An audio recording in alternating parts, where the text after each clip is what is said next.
चंद्रपूर शहरातील भानापेठ प्रभागामध्ये राहुल चौधरी जे निवडणुकीमध्ये नगरसेवक म्हणून निवडून आले, त्यांनी आपल्या परिवाराच्या सर्व लोकांची 10 कुटुंब होती, 10 कुटुंबाची पूर्ण जमीन हडप करून त्यांचे बनावट जे आहे दस्तावेज करून ते जमीन हडपलेली आहे आणि त्या जमिनीवर आपलं बांधकाम केलेलं आहे। या संदर्भामध्ये मुन्ना मंगल चौधरी हे त्यांचे जे आहे मोठे बाबा आहे ते न्यायालयामध्ये गेले आणि हे सदर बांधकाम जे आहे हे अनधिकृत आहे, आमच्या तिथं हिस्सा आहे अशा प्रकारचं त्यांनी कोर्टामध्ये नमूद केल्यानंतर न्यायालयाने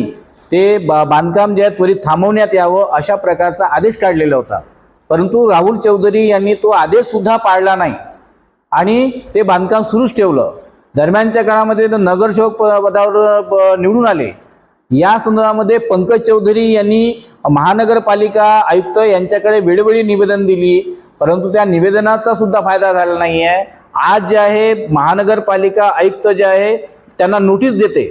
की ते तुमचे जे बांधकाम झालेलं आहे त्यांचे जे आहे आम्हाला दस्तावेज दाखवा। अरे ज्या अर्थी तुमच्या महानगरपालिकेमध्ये बांधकाम परवानगी घेतलेली नाही असं नमूद आहे, तुम्ही स्वतः म्हणता त्या दस्तावेजमध्ये, मग तुम्ही ते बांधकाम तोडण्यासाठी त्याला अल्टिमेट का देत नाही? ते अनधिकृत बांधकाम आहे असं घोषित करून त्याला बांधकाम तोडण्यासाठी जे आहे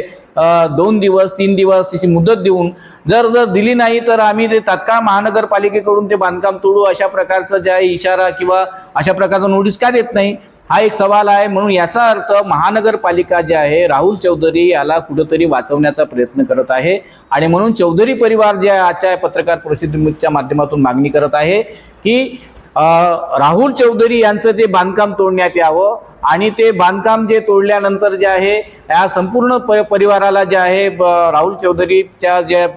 दुसरा जो परिवार आहे त्या संपूर्ण परिवाराला तिथं जागा देण्यात यावी, अन्यथा महानगरपालिकेच्या समोर जे आहे चौधरी परिवार आंदोलन करेल अशा प्रकारचा इशारा आजच्या पत्रकार परिषदेच्या माध्यमातून त्यांनी दिलेला आहे।